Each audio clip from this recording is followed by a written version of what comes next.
তুমি যদি বারংবার কোপ মারতে পারো, ছিন্ন কাঁধে ফের মাথা জন্মাবে আমারও। অসহিষ্ণুতা নিয়ে এমন তীক্ষ্ণ বাক্য উঠে এসেছে যার কলমে, সেই তিনিই শিকার হলেন অসহিষ্ণুতার। অসমের শিলচরে হেনস্থার মুখে পড়তে হয়েছে কবি শ্রীজাতকে। আজ আমাদের স্টুডিওতে শ্রীজাত রয়েছেন। তার ওপর এই আক্রমণ নিয়ে তীব্র প্রতিক্রিয়া জানিয়েছেন রাজ্যের বিশিষ্টরা। শুরু হয়েছে রাজনৈতিক চাপানুতর। এই খবরের পাশাপাশি চোখ রাখবো রাজ্য রাজনীতিতে। দেখাবো কিভাবে আয়ুষ্মান ভারত থেকে জাতীয় সড়কে দৈন্যদশা নিয়ে ক্রমশ চড়ছে রাজনীতির পারদ। আজ দিলীপ ঘোষ আবার বলেছেন, এবার থেকে পুলিশের সঙ্গে অসহযোগ আন্দোলনের পথে হাঁটবেন তারা। মানে কোনো কারণে পুলিশ ডাকলেও বিজেপি কর্মীরা যাবেন না, পুলিশ গ্রেফতার করে নিয়ে গেলে যাবে। আমরা এই খবরেও আসবো, কিন্তু শুরুতেই আপনাদের দেখাবো শ্রীজাতর সঙ্গে ঠিক কি ঘটেছিল অসমের শিলচরে। দেখুন।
আমরা আসামের একটা বড় পোর্শনকে আমরা ভাবি বাঙালি জায়গা, আর হিন্দু ভারতবর্ষের যে কোনো জায়গায় যে কেউ যেতে পারে, সে অধিকার তো সবার রয়েছে।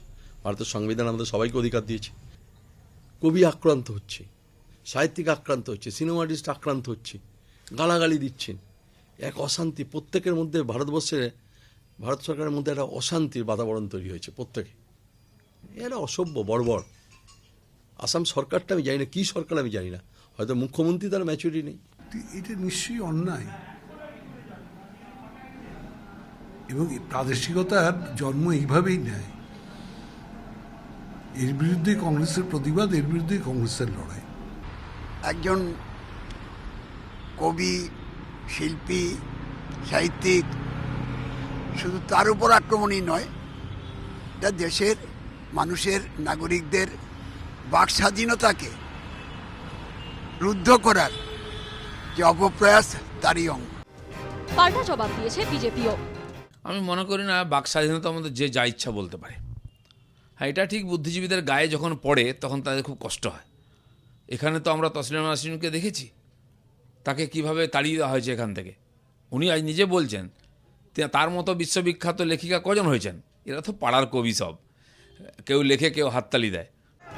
শ্রীজাতর অনুষ্ঠানে এই বিক্ষোভের তীব্র নিন্দা করেছেন বিদ্যুৎচন্দ্রা। কবি শঙ্খ ঘোষ বলেছেন, গোটা দেশ জোড়া যে স্পর্ধিত অনাচার চলছে তার সাম্প্রতিকতম নিদর্শন শিলচরে শ্রীজাতর উপর এই দলবদ্ধ হামলা। এসব অবস্থা প্রতিবিধানের জন্য গোটা সংস্কৃতি জগতের সমবেত প্রতিরোধ আজ জরুরি। সোমবার এই ঘটনার প্রতিবাদে পথে নামেন বিদ্যুৎচন্দ্রা। এবিপি আনন্দ। আমি শ্রীজাতকে দিয়ে শুরু করব। শ্রীজাত, আমি কৌতূহলবশত যে অনুষ্ঠানে তুমি গেছিলে তার প্রচারপত্রটা দেখছিলাম। এবার সম্পূর্ণ অরাজনৈতিক একটি সংগঠন, তারা ছাত্রছাত্রী এবং অল্প বয়সীদের জন্য সিম্পোজিয়াম, লেখালেখির অভ্যেস চালু করার একটা উদ্যোগ গ্রহণ করেছে। দূর দূর অবধি তার সঙ্গে কোনো রাজনৈতিক দলের কোনো সম্পর্ক নেই, কোনো রাজনৈতিক বক্তব্য নেই। আমি ঘটনাটা আরেকবার তোমার কাছে এই জন্য জানতে চাইবো যে কোথাও কি তোমার মনে হয়েছে যে পরিকল্পনা করে তুমি যাচ্ছ এই খবরটা প্রচারিত হওয়ার পর, অনুষ্ঠান কার্যত শুরুর আগে বা সম্ভবত তোমার বক্তব্য রাখার আগেই এই গোটা গন্ডগোলটা করে ভন্ডুল করে দেওয়া হলো? সেটা তো এখন খুব স্পষ্ট, সুমন, কারণ এই অভিজ্ঞতা আমার আগেও হয়েছে এক দুবার। কিন্তু তারপর থেকেই আমি যখন কোথাও যাই, আমি খোঁজ নিয়ে যাই যে কোনো অসহিষ্ণু বাতাবরণ তৈরি হচ্ছে কিনা, সেক্ষেত্রে আমাকে অন্য ব্যবস্থা নিতে হয়।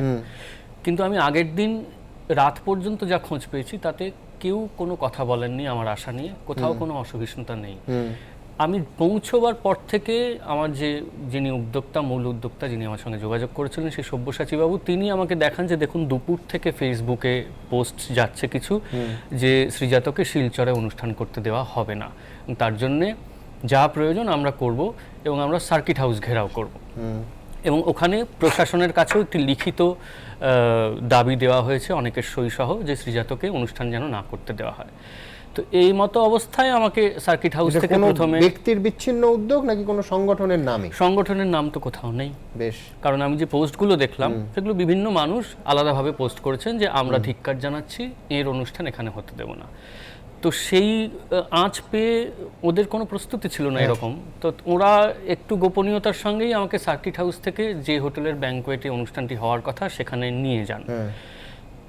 তখনও কিছু হয়নি এবং অনুষ্ঠান শুরু হওয়ার ৪৫ মিনিট পরে যা হওয়ার সেটা শুরু হয়। তারপর তো কি হয়েছে সকলেই জানেন। তো সেই আমাদের কিন্তু আগের দিন রাত অবধি, সেই দিন সকাল অবধি কোথাও কোনো আঁচ ছিল না। কিভাবে এটা শুরু হলো? সূত্রপাতটা কিভাবে? সূত্রপাত বলতে, যখন অনুষ্ঠান হচ্ছে প্রথমে প্রদীপ প্রজ্বলন ইত্যাদি হয়েছে, বক্তব্য হয়েছে এবং অনুষ্ঠানটার মাঝামাঝি সময় যখন আমার হাত দিয়ে অনেক গুণী মানুষদের সম্বর্ধনা দেওয়ানো হচ্ছে, সেই সময় আমি দেখতে পারি যে ব্যাংকোয়েট হলের দরজা ঠেলে দু একজন না, প্রায় ৩ জন ঢুকে আসেন এবং তারপরে তার পিছন পিছন আরো ৫-৭ জন, এবং তাদের হাবভাব দেখে বোঝা যায় যে তারা মানে ক্রোধিত সেই মুহূর্তে, এবং তারা অনুষ্ঠান চলাকালীনই ওখান থেকে বলছেন যে আমাদের বলতে দেওয়া হোক। তখনই আমি বুঝি যে কোনো একটা অসুবিধার জায়গা তৈরি হয়েছে। তো যিনি সঞ্চালক ছিলেন তিনি দুবার তাদের নিরস্ত করেন যে এখন অনুষ্ঠান চলছে, আপনারা অপেক্ষা করুন। তৃতীয়বারের বার তারা নিজেরাই এসে মঞ্চে মাইক কেড়ে নেন এবং কেড়ে নিয়ে বলেন যে আমার একটা প্রশ্ন করার আছে এখানে যিনি প্রধান অতিথি শ্রীজাতকে, যে কবিতার অংশ দেখানো হলো, ওই কবিতা আমি কেন লিখেছি। তো আমি কিছু উত্তর দেবার আগেই ওখানে যারা উপস্থিত ছিলেন আয়োজক এবং যারা অভ্যাগত ছিলেন অতিথি, তারা তীব্রভাবে প্রতিবাদ করেন যে এই প্রশ্ন করবার জায়গা এটা নয়, কারণ এটা কোনো সাংবাদিক সম্মেলন নয়। উনি উদ্বোধনে এসেছেন, সেই অনুষ্ঠানটা সুষ্ঠুভাবে হতে দেওয়া। কিন্তু এমন কি কোনো কবিতা সম্মেলনও না যেখানে তুমি ওই কবিতাটা পড়ছো?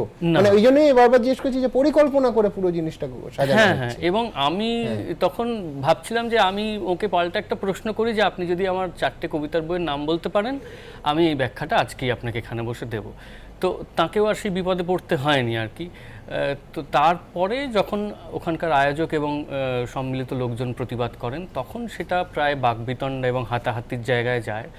এবং যে দৃশ্যটা, যে ঘটনাটা আমি কখনো ভুলবো না, আজ সকালেও আমি আনন্দবাজার পত্রিকায় সেটাই লিখেছি, যে ওখানে উপস্থিত যারা মহিলা ছিলেন 18 বছর থেকে 70 বছর বয়স পর্যন্ত, তাদের কিন্তু কোনো নির্দেশ ছাড়াই, কোনো ভাবনা ছাড়াই তারা সঙ্গে সঙ্গে যেখানে বসেছিলেন উঠে এসে আমাকে ঘিরে নেন এবং আমাকে বলেন যে আপনাকে ছুঁতে গেলে আমাদের পার করে ছুঁতে হবে, আপনার কিচ্ছু হবে না, আপনি বসে থাকুন। এবং রাত্রির 11টা অবধি আমরা যে বন্দি থাকি ব্যাংকোয়েটে, তারা কিন্তু আমাকে ছেড়ে এক চুলো নড়েননি। কটা থেকে 11টা অবধি বন্দি থাকতে হলো? অনুষ্ঠানটা শুরু হতে একটু দেরি হয়, 6:30টায় অনুষ্ঠান শুরু হয়েছিল, 7টা নাগাদ এই ঘটনাটা শুরু হয় এবং 7:30টার মধ্যে তারা বাইরে চলে যান। ব্যাংকোয়েট হলটা ভেতর থেকে বন্ধ করা হয় এবং বাইরে প্রবল রোষ এবং বিক্ষোভের শব্দ শুনতে থাকি। পুরোটা ঘিরে নেন, মুর্দাবাদ ধ্বনি দেন এবং ঢিল ছুটতে থাকেন, হোটেলের কাঁচ ভাঙতে থাকেন, ঘরে ঢোকার চেষ্টা করেন এবং প্রবল রোষ শুরু হয়। একসময় হোটেলের আলো নিভিয়ে দেওয়া হয়, মানে বৈদ্যুতিক সংযোগ বিচ্ছিন্ন করে দেওয়া হয়, হোটেলের জেনারেটর তারপর চালানো হয়। কিন্তু 11টা অবধি ওরা ওখানে অনড় অবস্থায় স্লোগান দিচ্ছেন এবং তাদের দাবি যে আমার সঙ্গে তারা দেখা করবেন, মুখোমুখি কথা বলতে দেওয়া হোক। শেষমেশ উচ্চপদস্থ আধিকারিক যারা প্রশাসনের, তারা আসেন এবং 3 গাড়ি সশস্ত্র পুলিশকর্মী আসেন।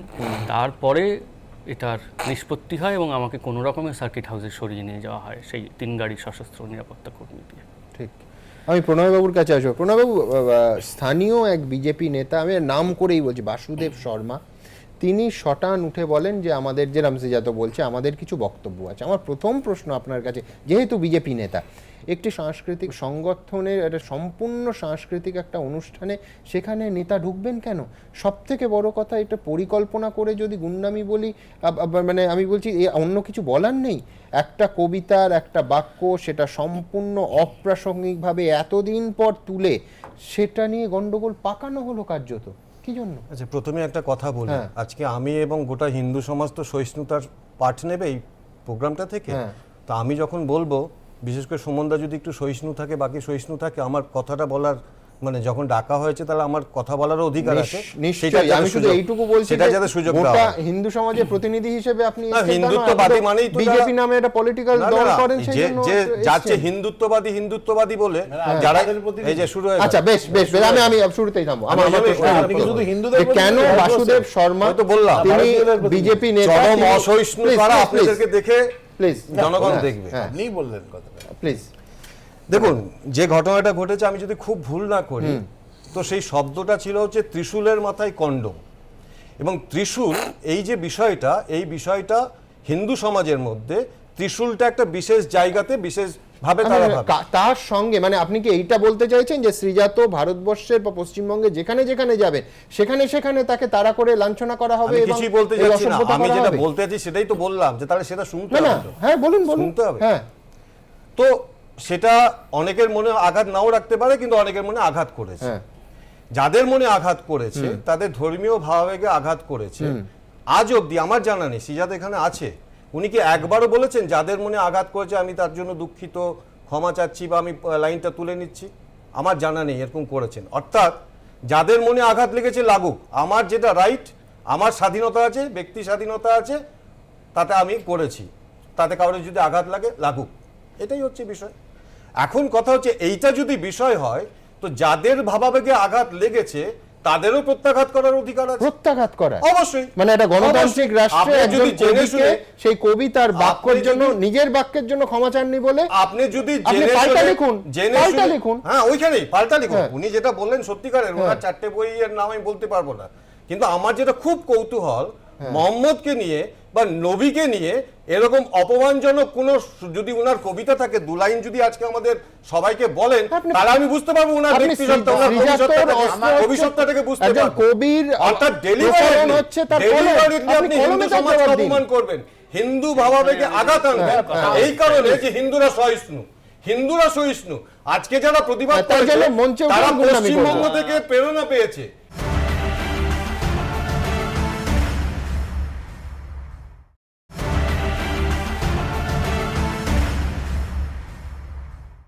তসলিমা নাসরিনকে যখন এই কলকাতা শহর থেকে বাম জমানায়, যখন রাতের অন্ধকারে তাড়িয়ে দেওয়া হয়েছিল, তসলিমা নাসরিনের লজ্জা বইকে যখন নিষিদ্ধ ঘোষণা করা হয়েছিল, তখন এই পশ্চিমবঙ্গের সিজাত বাবুদের মতো যারা কবি, তারা যদি রাস্তায় নেমে প্রতিবাদ করতেন, তাহলে হয়তো কালকে যারা বিক্ষোভ দেখিয়েছে তারা হয়তো এরকম করতে পারতো না।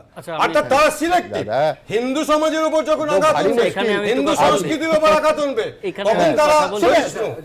এখানে আমি একটু কথা বলি, আপনার প্রশ্নের উত্তরেই আসবো, কারণ এই প্রশ্নটা সবসময় ওঠে যে আপনি সংখ্যাগুরুদের আঘাত করছেন, ধর্মের ভাবাবেগে আঘাত করছেন, সংখ্যালঘুদের নিয়ে কি কিছু লিখেছেন? প্রথমত, এরকম ক্যাটেগরাইজ করার কোনো মানে হয় না, কারণ আমার মনে হয় যে সন্ত্রাসের কোনো ধর্ম নেই। দ্বিতীয়ত, দুটো জায়গা ভাগ করে বলি, উনি যে ক্ষমা চাওয়ার কথা বললেন, যদি কবিতাটা কেউ বুঝে থাকেন, পড়ে থাকেন, সেটি একটি বিশেষ উক্তির পরিপ্রেক্ষিতে লেখা হয়েছিল, যে উক্তি উত্তরপ্রদেশের একটি সভা থেকে করা হয়। সেই উক্তির পরিপ্রেক্ষিতেও কেউ আজ অবধি ক্ষমা চাননি।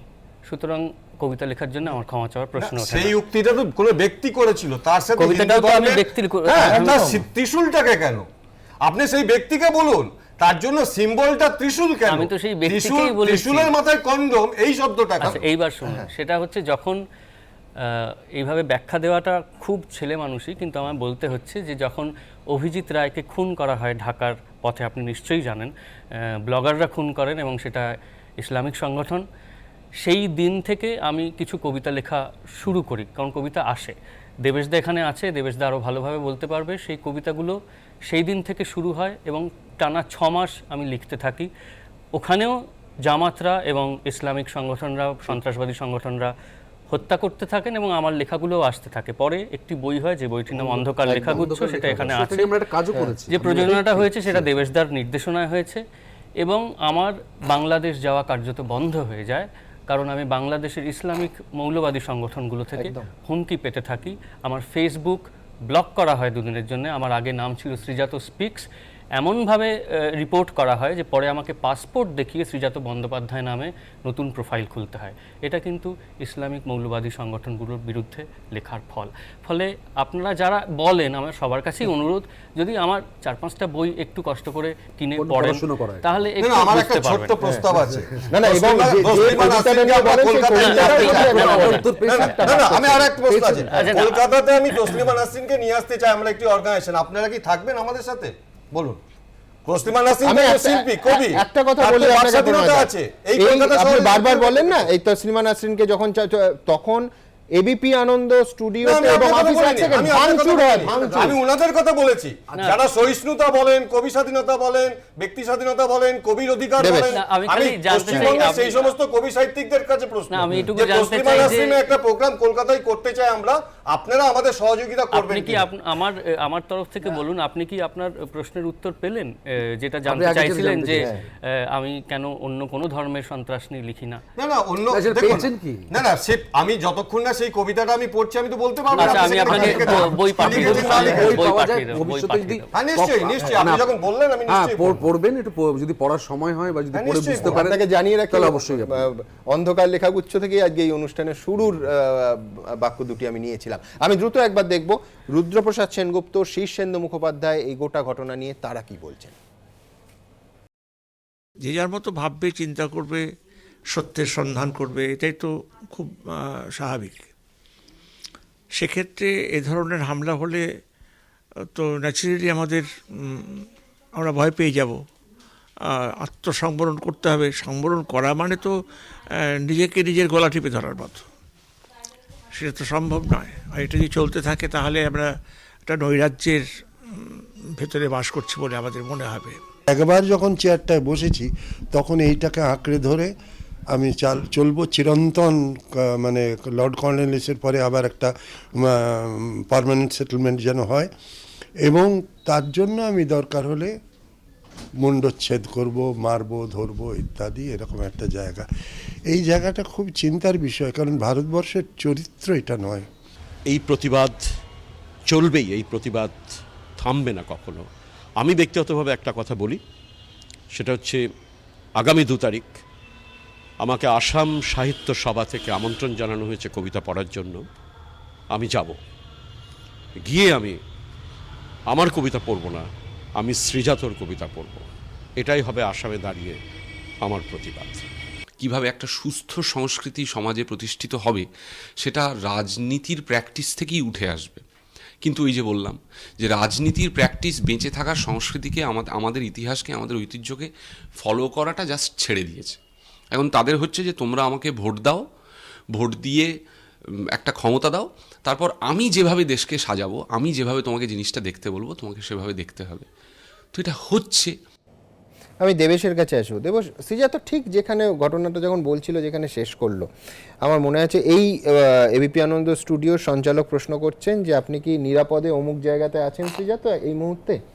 শ্রীজাতকে আমাদের এই গণতান্ত্রিক দেশের একটি রাজ্য থেকে বলতে হচ্ছে যে সেটা এখন না বলাই ভালো।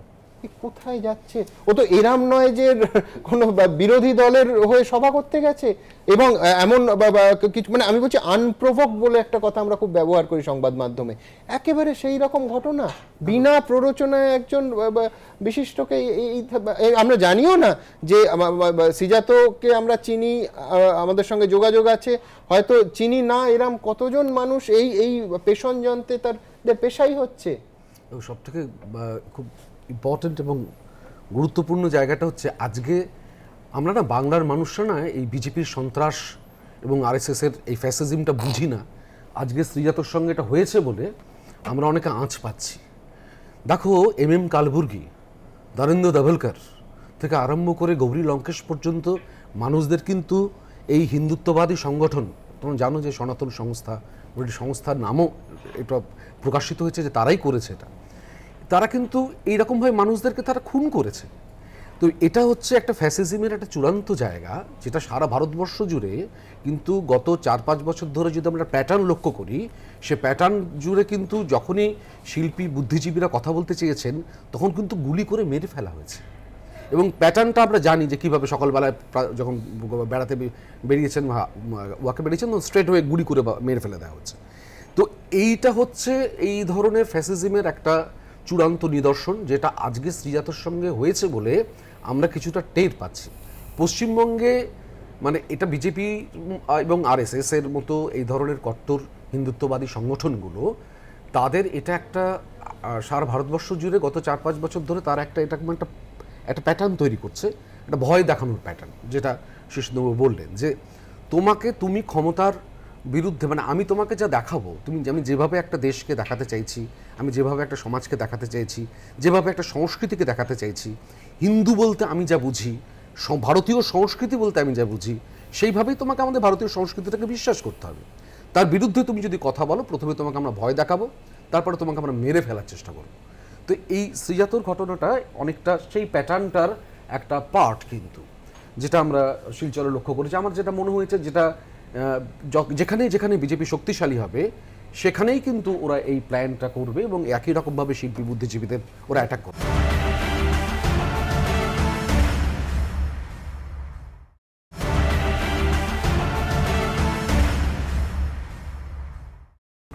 এইখানে আপনার কাছে আমার একটা প্রশ্ন আছে, সেটা হচ্ছে কেন বাংলার একজন বিশিষ্ট কবির সঙ্গে এই ঘটনা ঘটলো? বলছি রাজনীতিকে দূরে সরিয়ে রেখে সেই ঘটনার একটা নিন্দা কেন রাজনৈতিক স্তরে আপনারা করতে পারবেন না? আপনি তো ব্যাপারটা বুঝছেন, আপনার শ্রীজাতরকে আমি ধরে নিচ্ছি ওর কোনো কবিতার বই পড়েননি, কিন্তু দেখে মনে হচ্ছে যে একটা প্রচন্ড কোনো সম্প্রদায়, কোনো ধর্মের প্রতি, হিন্দু ধর্মের প্রতি কোনো বিদ্বেষ নিয়ে ছেলেটা আপনার পাশে বসে আছে। না, এটা তো ওয়ান ওয়ে, মানে ট্রাফিকটা তো দুদিক থেকে আসতে হবে, ঘটনার নিন্দা তো হবে। না, ও যেমন বললো যে কেন আমি ক্ষমা চাবো, তো ঠিক একইভাবে তো, কারণ তো আজকে তো পশ্চিমবঙ্গ থেকে অনুপ্রাণিত হয়েছে আসামে যারা করেছে। পশ্চিমবঙ্গে তসলিমা নাসরিনের লজ্জাকে ব্যান করে দেওয়া হলো, কারা করলো? এই প্রগতিশীল পশ্চিমবঙ্গ। এখানে আমরা যারা বলি, আমরা বলি প্রগতিশীল, আমরা ধর্মনিরপেক্ষ, আমরা গণতান্ত্রিক। একজন একটি বই লেখলো, সেই বইটা ঠিক না ভুল সেটা পাঠকরা ঠিক করবে। মুখ্যমন্ত্রী বুদ্ধদেব ভট্টাচার্য ব্যান করে দিলেন। হ্যাঁ, আমি ধরে নিচ্ছি বুদ্ধদেব ভট্টাচার্যের সময় করা একটা ঘটনায় 2018-2019 সালে শ্রীজাতর 3 বছর আগে কলকাতা বুক ফেয়ারে তসলিমা নাসরিনের একটা উপন্যাসের উদ্বোধন ছিল। উনি দিল্লি থেকে মানে ইন্টারনেটের মাধ্যমে কথা বলবেন, সেইটা পুলিশ গিয়ে বন্ধ করে দিয়েছে। আর গত পরশুদিন অ্যাক্সিডেন্টাল পিএম চলছে হিন্দ সিনেমাতে, সেখানে টিকিট কেটে মানুষ ঢুকছে দেখছে, বন্ধ করে দিয়ে বার করে দেওয়া হলো। এই সময় লাইভ ছিলাম, দর্শকরা জানে কি তীব্র ভাষায় আমরা যারা নিন্দা করছি। কিন্তু আমি বলছি, আরে আমার কথা নয়, আপনারা কি রাস্তায় নেমেছেন? কলকাতার আপনারা পদ্মাবতী নিয়ে যেভাবে প্রতিবাদ করেছিলেন, অ্যাক্সিডেন্টাল পিএম যে আজকে বন্ধ হয়ে গেল কলকাতায়, আপনারা একবারও প্রতিবাদ করেছেন? আপনারা রাস্তায় নেমেছেন? রাস্তায় নেমেছেন কি? বন্ধ হয়নি, হলে রমজান করে চলছে। যে কোনো অসহিষ্ণুতার বিরুদ্ধে শুনুন, সারা ভারতবর্ষ জুড়ে সেটা যে অসহিষ্ণুতাই হোক, তার বিরুদ্ধে আমাদের প্রতিবাদ। অন্তত আমি শ্রীজাত বাদশাহ, আমরা যারা শিল্পীদের, আপনারা যদি শিল্পী হিসেবে মনে করেন আমাদেরকে, আমরা সেই অসহিষ্ণুতার বিরুদ্ধেই কথা বলি।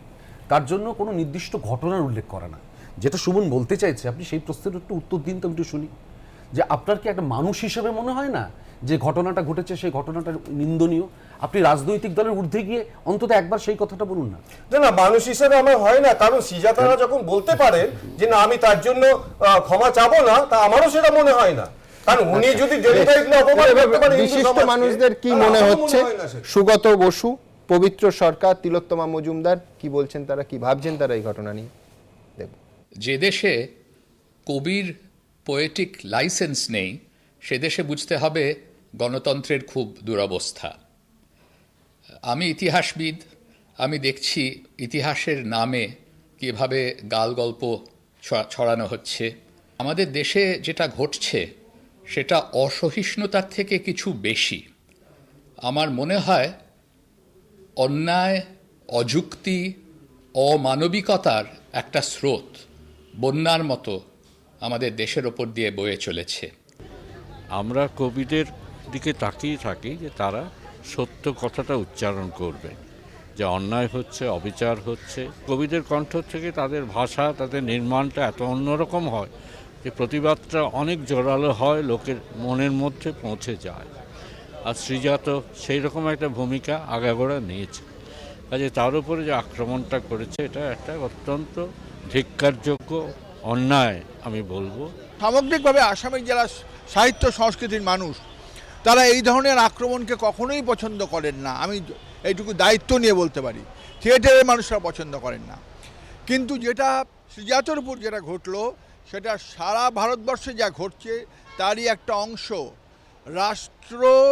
রাষ্ট্রীয় সন্ত্রাস রাষ্ট্রের নির্দেশে শ্রীজাতর উপর বর্ষিত হলো। ধর্মকে হাতিয়ার করেই ভারতবর্ষ কেন, পৃথিবীর অনেক জায়গায় অনেক প্রান্তে নানান রকম খারাপ জিনিস হয়েছে। আবার আমরা সেরকম কোনো একটা দিন দেখতে চলেছি। ব্যালেন্স ঠিক না থাকে আমাদের অবস্থা ক্রমশ খুব খারাপ। স্বাধীনভাবে কোনো লেখক কিছু বলছেন, কোনো শিল্পী কিছু বলছেন। কিছুদিন আগে নাসিরুদ্দিন শাহকে নিয়ে এখনও তার রেস চলছে, জঘন্য একটা ব্যাপার হলো। তো এই লেখক শিল্পীদের যে স্বাধীন উপস্থাপনা বা অভিব্যক্তি, সেই জায়গাটাকে আক্রমণ করা, এটা কিন্তু কিছুকাল আগেও ছিল না। আমাদের জীবনের যে প্রধান চাহিদার জায়গাগুলো, যে প্রধান প্রশ্নগুলো রয়েছে, যেগুলো যে সমস্যাগুলোর সমাধান হচ্ছে না, সেইগুলো থেকে দৃষ্টি ফিরিয়ে দেবার এটি একটি অত্যন্ত ঘৃণ্য চক্রান্ত। আজকাল আমি আর অবাক হই না, এই অসহিষ্ণুতা এমনভাবে আমাদের হাড়ে মজ্জায় ঢুকিয়ে দেওয়া হচ্ছে ক্রমশ। শ্রীজাতদাকে এই অসম্মান এবং এই অশালীনতার মুখোমুখি হতে হয়েছে। এইটা একটা বিচ্ছিন্ন ঘটনা নয়, এটা দিনের পর দিন ঘটছে, রাতের পর রাত ঘটছে। এটা আমাদের মাথায় মননে ঢুকিয়ে দেওয়া হয়েছে যে তোমার মতন নয়, যে তোমার মতের সঙ্গে একমত নয়, তাকে তুমি গুলি করে দাও, তাকে তুমি মেরে দাও। আমাদের মধ্যে অসহিষ্ণুতা ক্রমশ বাড়ছে। বাচ্চা এই পুরো বিষয়টা যদি একটু পার্সপেক্টিভটা বড় করে দেখি, এই যে বিষ ঢুকিয়ে দেওয়া হচ্ছে কার্যত তো ভারতবর্ষকে টুকরো টুকরো করে দেবে। আমি শুধু মনে করিয়ে দেব, কয়েক সপ্তাহ আগে এই অনুষ্ঠান করছি তখন একেবারে লাইভ ফিড এলো যে বারাক উপত্যকায় অসমের সঙ্গীত শিল্পী শান গান গাইতে গেছে, সেখানে তার অপরাধ একটা বাংলা গান গেয়েছে, সেখানে তাকে ঢিল ইট ছোঁড়া হলো। মানে আমি বলছি এই অসহিষ্ণুতার জন্য যারা অ্যাডভোকেসি করছেন আজকে বাংলায় বা বাংলা থেকে যদি একটা ব্যাকলাশ হয়, তারা সামলাতে পারবেন তো? কোন দিকে যাচ্ছে? তো টুকরো টুকরো হবে ভারত। আমার যেটা একটা প্রশ্ন আগে বলি আমি, যে হিন্দু সমাজ বলে যেটা বারবার আপনারা বলছেন, আমি হিন্দু, এটা কি আমাকে কাউকে মনে করিয়ে দিতে হবে? মানে আমার ব্যক্তিগতভাবে ধর্ম পরিচয় নেই, বিরাট কোনো মাথা ব্যথা নেই, কিন্তু আমি তো হিন্দু, বাই বার্থ আমি হিন্দু। এই হিন্দু সমাজের দায়িত্ব নিয়ে যারা এই ঘটনা ঘটাচ্ছেন তারা আসলে হিন্দু সমাজকে তো ব্যবহার করছেন। এবং আমার অনুরোধ যে আপনারা হিন্দু সমাজকে ব্যবহার করে রাজনীতির যে ক্ষমতায়ন সেটা করার চেষ্টা করবেন না। আজকে উত্তরপ্রদেশের মুখ্যমন্ত্রী এবং যারা বিজেপি সরকার যারা ক্ষমতায় এসেছে তারা হিন্দুত্বকে কিভাবে ব্যবহার করছে, আসলে হিন্দু সমাজের জন্য তাদের কনসার্ন না ভোটে জিতে আসাটা তাদের মূল কনসার্ন, সেটা প্রত্যেকদিন দেখছি আমরা। তাই হিন্দু সমাজের কথা বলে দয়া করে ভারতবর্ষের মধ্যে বিভাজনটা আনবেন না। এতে যেটা হচ্ছে, আজকে আমার প্রতিবেশী সে হিন্দু নয় ধরুন, তার বাড়িতে কোনো দুর্ঘটনা ঘটলে আমি যাব না, তার কথা নিয়ে আমি লিখবো না। মানে আমার সমাজের না হলে, আমার গোষ্ঠীর না হলে তাকে নিয়ে কোনো কনসার্ন নেই আমার। তা আমার মূল প্রশ্ন, হিন্দু সমাজের হয়ে যারা বলছেন, এটা দয়া করে বলবো আমাদের ভাবাবেগটা, আমাদের অনুভূতিটা আমাদের প্রকাশ করতে দিন। আমার খারাপ লাগলে আমি শ্রীজাতকে ফোন করে বলবো তুমি কেন লিখলে এটা, ও আমাকে উত্তর দেবে।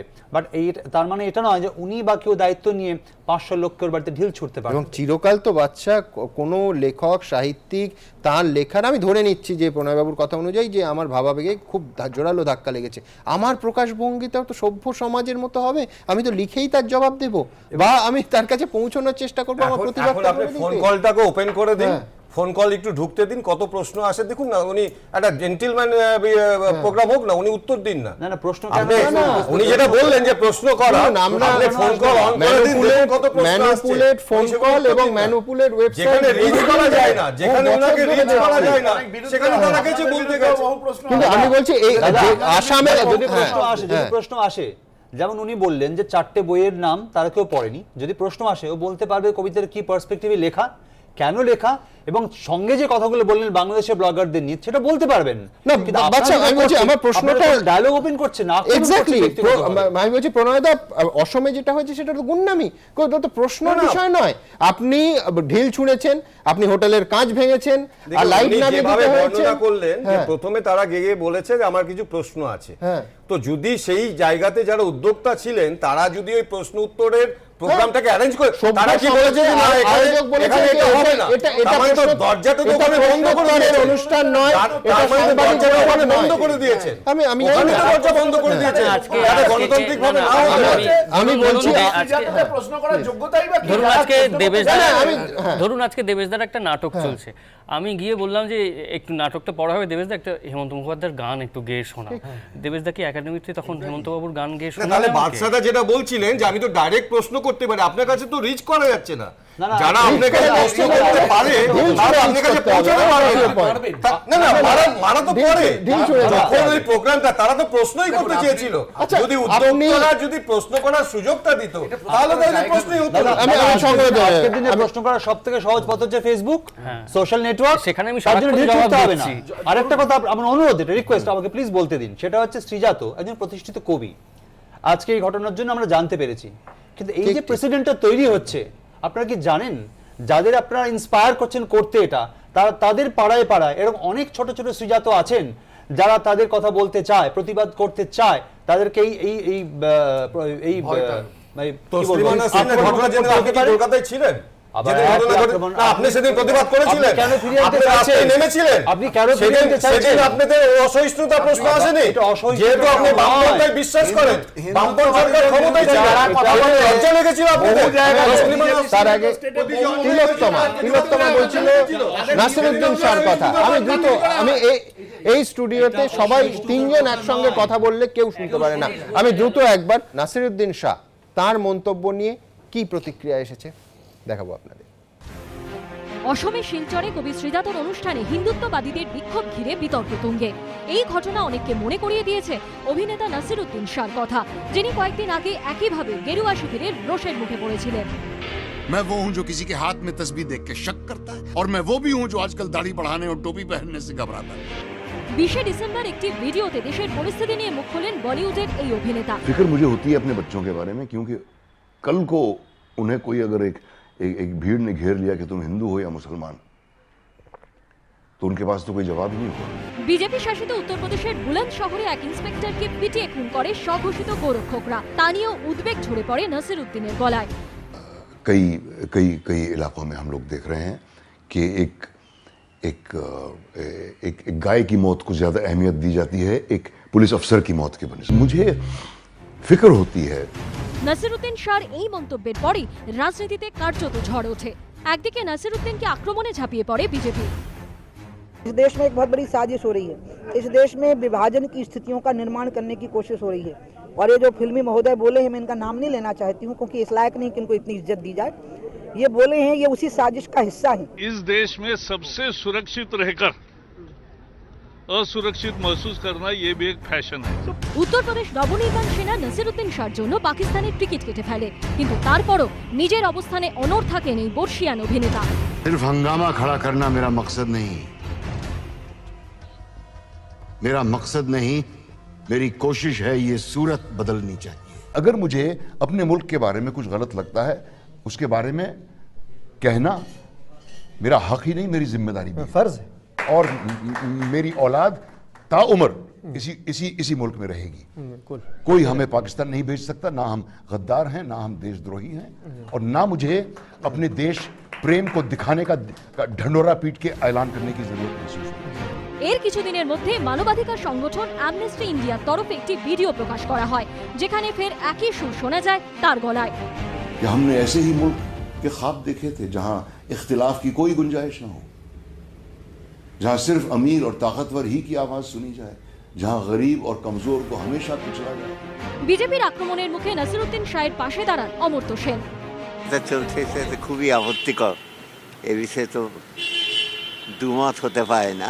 অন্য লোককে সহ্য করার ক্ষমতা না থাকাটা একটা বড় রকম মানুষের চিন্তা শক্তির অভাব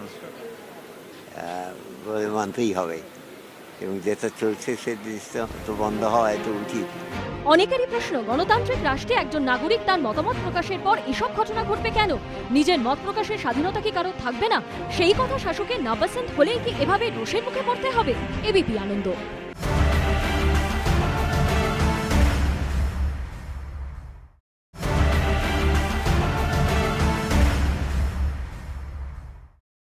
শোনবো আপনার কাছে প্রশ্নটা আমার উল্টো দিক থেকে থাকবে, সেটা হচ্ছে ব্যক্তি স্বাধীনতা এবং ব্যক্তির মত প্রকাশের স্বাধীনতা কোথাও কি রাষ্ট্রশক্তির দ্বারা নিয়ন্ত্রিত হয়? অম্বিকেশ মহাপাত্রের ঘটনা আমরা জানি, আজকেই মাননীয় বিচারপতি সঞ্জীব বন্দ্যোপাধ্যায় ডিভিশন বেঞ্চ প্রশ্ন তুলেছেন যে মানবাধিকার কমিশন আছে কেন? যে সুপারিশগুলো করা হয়েছিল সেই সুপারিশগুলো বাস্তবায়িত হয়নি। এক, দুই হচ্ছে আরেকটা ঘটনা এখনও বিচারাধীন, সত্যি মিথ্যে সব পক্ষ আমাদের কাছে নেই, কিন্তু একজন ধর্মঘট সমর্থক চারু মার্কেটে থাকেন, তিনি একটি প্রসঙ্গ সাধারণ ধর্মঘটের বিরোধিতা বলে একটা পোস্ট তুলেছিলেন, সেই পোস্টের জন্য তাকে পুলিশ গ্রেফতার করেছে বলে অভিযোগ। আমি দ্রুত আপনার কাছে আসবো, ঘটনাটা দেখাবো।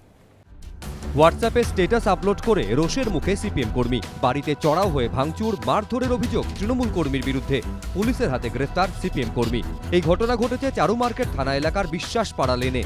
এই এলাকার কর্মী সিপিএম কর্মী রিয়াজ বক্সের দাবি, কয়েকদিন আগে তিনি হোয়াটসঅ্যাপে একটি স্ট্যাটাস দেন। রিয়াজের অভিযোগ, এর কিছুদিন পরই অনুগামীদের নিয়ে রিয়াজের বাড়িতে চড়াও হন স্থানীয় তৃণমূল কর্মী সোমনাথ পাল। জিনিসপত্র ভাঙচুরের পাশাপাশি তারা রিয়াজকে বেধড়ক মারধর করেন বলে অভিযোগ। আমার হোয়াটসঅ্যাপ স্ট্যাটাসে আমি এটাকে পোস্ট করি। হোয়াটসঅ্যাপ স্ট্যাটাসে পোস্ট করার পরে বান্টি বলে যে ছেলেটি গেটে লাথি মেরে গেটে তালা ফালা ভেঙে ভিতরে ঢোকে এবং আমার ভাইকে, আমাকে, আমার ওই ছেলেটিকে যারা যারা আটকাতে গেছে ওই মুহূর্তে, মানে জানোয়ারের মতো, জানোয়ার মানে এরা ভালো হয়, জানোয়াররাও মানে অকথ্যভাবে লাথি ঘুষি মারছে।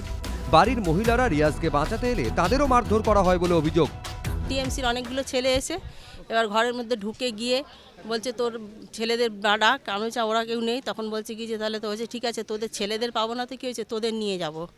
আমার ভাইজি, আমার বৌদি, কাকিমা, আমার মাকে সবাইকে টেনে নিয়ে ফেলে রাস্তায় এরকম আমাদের উঠোনের মধ্যেই আমাদের মারছে ধরে। যার বিরুদ্ধে অভিযোগ সেই তৃণমূল কর্মী সোমনাথ পালের দাবি, আমি এখন এলাকায় নেই, কি ঘটেছে জানি না, জানার চেষ্টা করছি। এই ঘটনার পর এক যুবকের অভিযোগের ভিত্তিতে সিপিএম কর্মী রিয়াজের বিরুদ্ধে গুরুতর আঘাত, হুমকি সহ একাধিক ধারায় মামলা রুজু হয়। রিয়াজকে গ্রেফতার করে পুলিশ। আদালতে তোলা হলে অবশ্য রিয়াজকে জামিন দেন বিচারক। এদিকে রিয়াজের পরিবারও তৃণমূল কর্মী সোমনাথের বিরুদ্ধে পাল্টা অভিযোগ দায়ের করেন, যদিও তাদের দাবি সেই অভিযোগ কেবল জিডি আকারে নিয়েছে পুলিশ। এই ঘটনার প্রতিবাদে সরব হয়েছে বিভিন্ন মহল। এই ছেলেটিকে, এই ভদ্রলোককে এইভাবে নির্যাতন করা, তাকে থানায় নিয়ে বসিয়ে রাখা, তারপরে এফআইআর না নেওয়া, এই যে ঘটনাগুলো ঘটলো, আজকে তাকে কোর্ট লকআপে পর্যন্ত আসতে হলো, এই ঘটনাটা মেনে নেওয়া যায় না। কারণ এটা অত্যন্ত উদ্বেগজনক ঘটনা যে তাহলে কি আমরা রাজনৈতিক বিরোধী মত প্রকাশ করতে পারবো না? তাহলে কিসের গণতন্ত্র? এদিন এলাকায় একটি প্রতিবাদ সভা করে সিপিএম। এই ঘটনা অনেককেই মনে করিয়ে দিয়েছে অম্বিকেশ মহাপাত্রর কথা। 2012 সালে ব্যঙ্গচিত্র ফরওয়ার্ড করার জন্য যাকে গ্রেফতার করে পুলিশ। পরে রাজ্য মানবাধিকার কমিশন অম্বিকেশ মহাপাত্রকে ক্ষতিপূরণের পাশাপাশি 2 পুলিশ কর্মীর বিরুদ্ধে শাস্তির সুপারিশ করে। রাজ্য সরকার সেই সুপারিশ না মানায় হাইকোর্টে যান অম্বিকেশ। সিঙ্গল বেঞ্চ সুপারিশ বহাল রাখলে ডিভিশন বেঞ্চে যায় রাজ্য। সেই মামলায় বিচারপতি সঞ্জীব বন্দ্যোপাধ্যায় ডিভিশন বেঞ্চ এদিন রাজ্যকে প্রশ্ন করে, মানবাধিকার কমিশন কেন আছে? কিছু ব্যক্তি যাতে অবসরকালীন সুযোগ সুবিধা ঠিকভাবে পান সেটা দেখার জন্য, নাকি মানুষের অধিকার খর্ব হলে তারা যাতে সুবিচার পান সেটা দেখার জন্য? রাজ্যের আইনজীবী উত্তর দেন, সুবিচারের জন্য। বিচারপতিরা তখন ফের প্রশ্ন করেন, তাহলে কেন মানবাধিকার কমিশনের সুপারিশ বাস্তবায়িত করতে সরকার বাধ্য থাকবে না? এক্ষেত্রে কোনো রাজনৈতিক রং দেখা যুক্তিপূর্ণ নয়। যদি কোনো কমিশন 20টি ব্রিজ বানানোর সুপারিশ করে সেক্ষেত্রে বলা যেতে পারে যে 20টি বানাতে পারবো না, কিছু কম বানাতে পারবো। কিন্তু যখন কমিশন সুপারিশ করেছে যে 2 ব্যক্তিকে ক্ষতিপূরণ এবং 2 জন পুলিশ অফিসারের বিরুদ্ধে শৃঙ্খলা ভঙ্গের তদন্ত করতে হবে, তখন আপনারা বসে থাকতে পারেন না। আশা করছি যে এই মামলার দীর্ঘদিন অপেক্ষার পরে এই দীর্ঘ অপেক্ষার অবসান ঘটবে এবং দ্রুত বিচারপতি রাজ্য মানবাধিকার কমিশনের কার্যকারিতা সম্পর্কে তার প্রয়োজনীয় পদক্ষেপ বা তার সিদ্ধান্ত জানাবেন। 2012 সালে অম্বিকেশ মহাপাত্রের ঘটনার পুনরাবৃত্তি কি এবার হলো রিয়াজের সঙ্গে? 6 বছরে তাহলে কিছুই কি পাল্টায়নি? প্রশ্ন উঠছে বিভিন্ন মহলে। আবির দত্ত ও সৌভিক মজুমদার, এবিপি আনন্দ, কলকাতা। সুমনবাবু, যদি কোনো গোষ্ঠী বা কোনো ব্যক্তি সোশ্যাল মিডিয়ায় সাম্প্রদায়িক উত্তেজনা ছড়ানোর চেষ্টা করেন, হিংসা ছড়ানোর চেষ্টা করেন, ডেফিনেটলি প্রশাসনের প্রাথমিক কর্তব্য তাকে গ্রেফতার করা। কিন্তু আমি বলছি কোনো রাজনৈতিক মন্তব্য বা বন্ধ সমর্থনে ইত্যাদি মন্তব্য করার জন্য কি গ্রেফতার করলে তো মানে সোশ্যাল মিডিয়া বন্ধ করে দিতে হয়? ব্যক্তিগত এবং রাজনৈতিক কুৎসা এই ধরনের আমাদের মাননীয় মুখ্যমন্ত্রী সম্পর্কে আপনি ফেসবুক এইসব জায়গায় সোশ্যাল মিডিয়াতে গেলে একাধিক দেখতে পাবেন। কোনো জায়গায় ব্যবস্থা নেওয়া হয় না। মানে আমি বলছি যে যেটা আমার কাছে খবর যে এখানে মারপিটের একটা অভিযোগ ছিল, সেই অভিযোগের ভিত্তিতে তার বিরুদ্ধে মানে পুলিশ ব্যবস্থা নিয়েছে। এখন ব্যাপার হচ্ছে যে আপনি যদি এই ঘটনাটাকে মানবাধিকার কমিশনের সুপারিশ আমি মানা যেত না, সামান্য ধরুন যে ঘটনার পরিপ্রেক্ষিতে আজকে আলোচনা শুরু হলো, সেই ঘটনার পরিপ্রেক্ষিতে আপনি যদি এই ঘটনাটাকে পাশাপাশি এনে দেখান, খুব স্বাভাবিকভাবে এটা মনে হয় না, পাশাপাশি তুলনার কোনো ঘটনা না, মানে ও আসামে এবং বাংলায় না না না। এরপরে যেমন হামলা, সেই ঘটনা কানাইয়া কুমারের ঘটনা যে আজকে কিভাবে চার্জশিটে ফ্রেম করা হয়েছে, অনেক বেশি সেটাকে মানে ছোট করে দেখা হবে। আমার কথা হচ্ছে যে নাসিরউদ্দিন শাহর যে পাল্টা যে বক্তব্যটা, সেই বক্তব্যটার কথাও আমাদের ভাবা দরকার আছে। সারা ভারতবর্ষ জুড়ে যা চলছে, অর্থাৎ যখন মানে পাকিস্তানের প্রধানমন্ত্রী যখন ইমরান খান যখন সমর্থন করলেন নাসিরউদ্দিন শাহ যে কথাটা বললেন, সেটাও কিন্তু আমাদের খুব গ্রহণযোগ্য মনে রাখা উচিত। সেটা কারণ হচ্ছে যে তিনি পরিষ্কার বললেন যে আপনি আপনার দেশের সম্পর্কে দেশটা সামলান, আমার দেশের গণতন্ত্রটা আমি বুঝে নেবো। অর্থাৎ তিনি কিন্তু অনেক বড় একটা কথা বললেন, সেটা হচ্ছে ভারতীয়ত্বের কথা। আমরা ধারাবাহিকভাবে 2014 পর থেকে যে বিশেষ একটা ধর্মীয় শ্রেণীকে ওপর বারবার ধরে আঘাত আনছি এবং তাদেরকে ছোট করে দেখানোর চেষ্টা করছি, তাদের চাপে রাখার চেষ্টা করছি, তাদের নানাভাবে তাদের ওপর বিভিন্ন নিপীড়ন নেমে আসছে, তার বিরুদ্ধে যে বক্তব্যটা রাখলেন এটা কিন্তু ভারতীয়ত্বের কথা।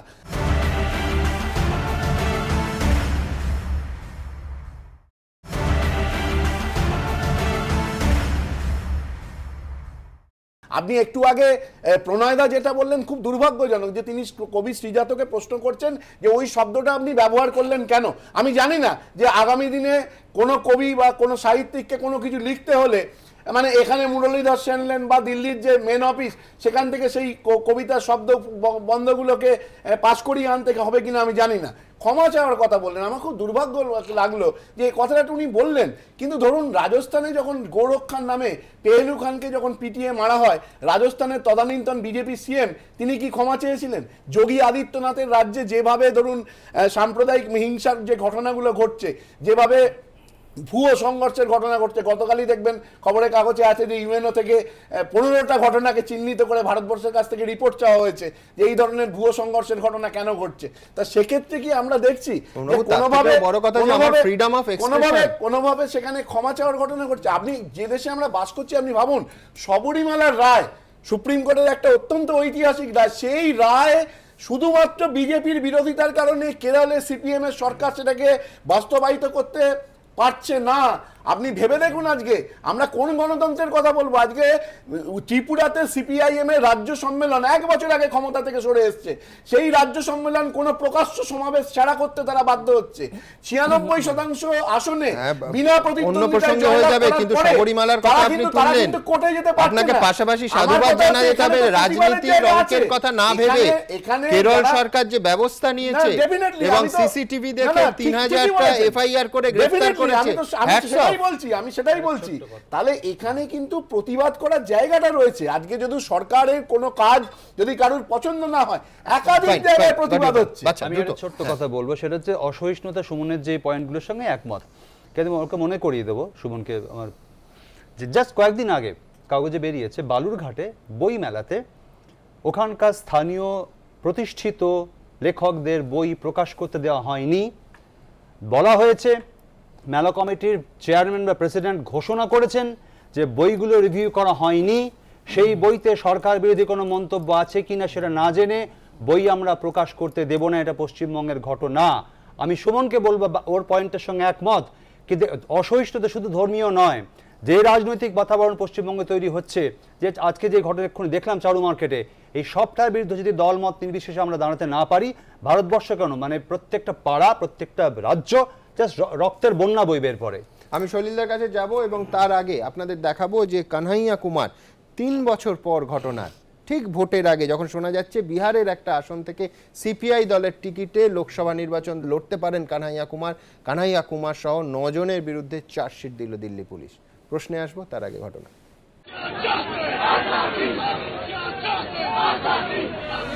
2016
पुलिस को और मोदी जी को बहुत धन्यवाद देना चाहते हैं कि 3 साल के बाद जब वो जाने वाले हैं, उनकी सरकार जाने वाली है, तो इस मामले में चार्जशीट आई है।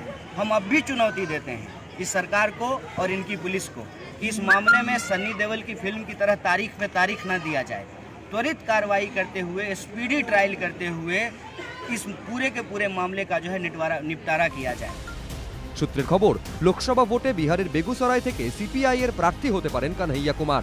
এই প্রেক্ষিতে ভোটের মুখে যেভাবে তার বিরুদ্ধে চার্জশিট পেশ হলো তা নিয়ে প্রশ্ন তুলছেন অনেকে।